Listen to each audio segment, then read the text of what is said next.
La historia comienza como tantas otras que parecen sacadas de un sueño tardío de redención, de esas promesas que llegan cuando la vida ya ha golpeado demasiado. Steve Riley y su pareja, Enna, vivían atrapados en una rutina gris, rodeados de problemas económicos, deudas acumuladas durante años y una convivencia marcada por tensiones constantes. Sin embargo, para ellos todo estaba a punto de cambiar. Al menos eso creían. Steve estaba a menos de 24 horas de recibir una herencia millonaria que, según él, transformaría sus vidas para siempre. Hablaban de pagar todas las deudas, cerrar capítulos dolorosos y marcharse lejos, incluso de viajar a Irlanda para reencontrarse con una familia que Steve apenas conocía. Enna no ocultaba su entusiasmo y, en ocasiones, parecía necesitar que todo el mundo supiera que su vida estaba a punto de dar un giro radical. La noche previa a la muerte de Steve, la policía acudió a su apartamento tras una llamada de Enna. Un vecino, borracho, había estado causando problemas en el edificio, golpeando puertas y generando disturbios. La intervención policial parecía rutinaria, casi trivial. Sin embargo, en medio de esa escena aparentemente banal, Enna dejó escapar una información que más tarde adquiriría un peso devastador. Con una mezcla de orgullo y ansiedad,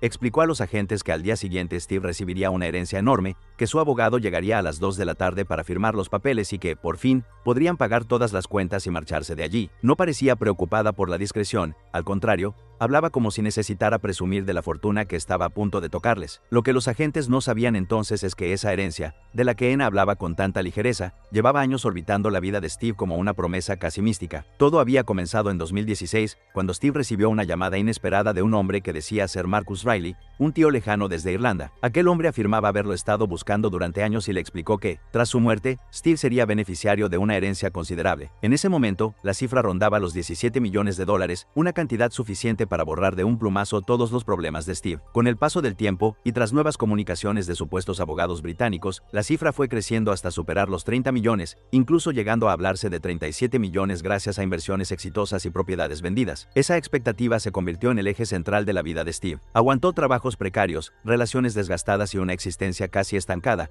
convencido de que todo tenía sentido porque, al final del camino, lo esperaba una recompensa gigantesca. Enna, por su parte, parecía cada vez más obsesionada con ese dinero. Hablaba de él constantemente, hacía planes grandiosos y se comportaba como si la fortuna ya fuera una realidad tangible. Para ella, el futuro estaba a punto de comenzar. La mañana señalada llegó. Steve, Enna y dos amigos, Billy y Wes, se dirigieron al aeropuerto para encontrarse con el abogado que traería los documentos definitivos de la herencia. Mientras esperaban, algo empezó a ir terriblemente mal. Steve comenzó a sentirse extraño, como si estuviera ebrio sin haber bebido. Vomitó en los baños del aeropuerto, su ritmo cardíaco se aceleró y su estado empeoró con rapidez. Wes, preocupado, decidió llevarlo de regreso a casa, pensando que quizás se trataba de un golpe de calor, ya que Steve había pasado horas trabajando en su camión esa misma mañana. Enna se quedó esperando en el aeropuerto. El abogado nunca apareció. Pasaron las horas y, sin noticias, decidió volver al apartamento. Allí encontró a Steve en un estado alarmante. Durante la noche, sus síntomas se agravaron: fallos renales, falta de respuesta, respiración irregular. A la mañana siguiente, Steve ya no reaccionaba a estímulos. Enna llamó al 911, describiendo la situación como una consecuencia de un golpe de calor. Los paramédicos llegaron y encontraron a Steve completamente inconsciente. Rodeado de suciedad y desorden, fue trasladado de urgencia al hospital y, debido a la gravedad de su estado, trasladado en helicóptero a un centro médico más avanzado. Steve nunca volvió a despertar. Murió poco después, sin haber llegado a disfrutar ni un solo centavo de la herencia que había condicionado su vida durante años. En un primer momento, las autoridades aceptaron la explicación del golpe de calor. Sin embargo, no todos estaban convencidos. Billy, vecino y amigo cercano de Steve, empezó a sospechar que algo no encajaba. Él había estado con Steve ese día, había trabajado junto a él en el camión, y aseguraba que Steve estaba bien hasta llegar al aeropuerto. Para Billy, la idea de un simple golpe de calor no explicaba la rapidez ni la brutalidad del deterioro. Billy comenzó a compartir sus sospechas con la policía. Creía firmemente que Steve había sido envenenado. Señaló comportamientos extraños de Enna, su aparente frialdad y ciertas actitudes que le parecían inquietantes. Recordó comentarios previos, discusiones y momentos en los que Enna había insinuado métodos para matar sin dejar rastro. Incluso su esposa, Lynn, aseguró haber escuchado a Enna hablar en el pasado sobre el uso de anticongelante como veneno. Las sospechas se intensificaron cuando los análisis toxicológicos revelaron la presencia de etilenglicol en el cuerpo de Steve, un componente clave del anticongelante. La causa de la muerte ya no era una incógnita médica, sino un crimen. Steve había sido envenenado. A partir de ese momento, la investigación tomó un giro definitivo. Los detectives comenzaron a reconstruir los últimos días de Steve, interrogando a vecinos, amigos y familiares. Surgieron testimonios inquietantes. Rebecca, otra vecina, habló de una relación deteriorada, de discusiones constantes y de planes de Steve para abandonar a Enna una vez recibiera el dinero. Según ella, Steve había cambiado su testamento varias veces, primero dejando todo a Enna y luego, tras peleas, retirándola como beneficiaria. Enna, al parecer,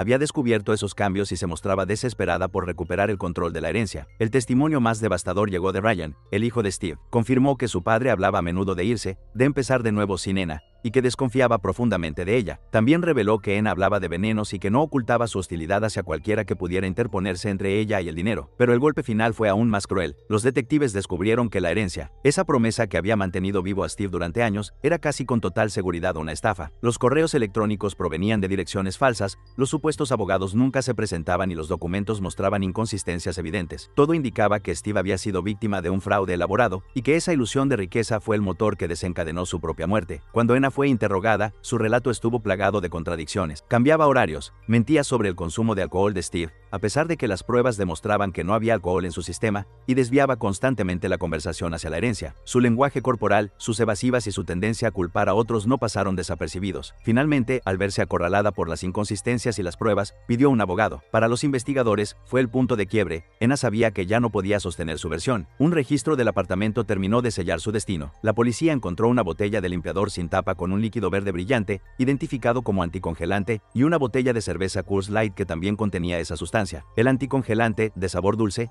había sido mezclado con el té de Steve. Al usar una botella oscura, el color del veneno pasaba desapercibido. Steve no tuvo forma de notar lo que estaba bebiendo. Con las pruebas acumuladas, Enna fue arrestada el 30 de octubre de 2024. Durante su detención, insistió en que era una víctima, un chivo expiatorio, pero sus palabras ya no tenían peso. Meses después, frente a un tribunal, aceptó un acuerdo de culpabilidad. Fue condenada por asesinato con conocimiento e indiferencia extrema hacia la vida humana. La sentencia fue cadena perpetua, con posibilidad de libertad condicional recién en 2050. Así terminó una historia marcada por la codicia, la mentira y una ilusión que nunca existió. Steve Riley pasó sus últimos años esperando una fortuna que jamás llegaría, y murió a manos de la persona que decía amarlo, todo por un dinero que resultó ser tan falso como las promesas que lo rodearon. Con el paso del tiempo, el caso de Steve Riley quedó grabado en la memoria de quienes lo conocieron como una advertencia silenciosa sobre el poder destructivo de la ilusión y la codicia. Para sus amigos y familiares, el dolor no solo provenía de la forma en que murió, sino de descubrir que Steve había vivido durante años aferrado a una esperanza falsa, soportando una vida que no quería con la promesa de un futuro que nunca iba a llegar. Esa herencia inexistente se convirtió en la excusa perfecta para posponer decisiones, para aguantar humillaciones y para permanecer en una relación que ya estaba rota mucho antes de su final. Para los investigadores, el caso fue un rompecabezas inquietante donde cada pieza apuntaba en la misma dirección. Las mentiras constantes, los cambios de versión, la obsesión enfermiza con el dinero y la frialdad emocional de Enna terminaron de dibujar el perfil de una persona dispuesta a cruzar cualquier límite con tal de no perder la vida que había imaginado. No fue un crimen impulsivo, sino una cadena de decisiones alimentadas por la desesperación y el miedo a quedarse sin nada. En el juicio, mientras se leía la sentencia, no hubo alivio real para nadie. La condena no devolvía a Steve ni borraba los años de engaño que lo mantuvieron atrapado en una mentira. Su hijo, sus amigos y quienes siguieron el caso entendieron que la verdadera tragedia no fue solo el asesinato, sino el tiempo perdido, la vida detenida por una promesa vacía que terminó costándole todo. Hoy, el nombre de Steve Riley permanece ligado a una historia oscura, donde un sueño de riqueza se transformó en un arma mortal. Una historia que demuestra que no siempre son los millones reales los que destruyen vidas, sino la creencia ciega en ellos, y cómo esa ilusión puede llevar a alguien a matar,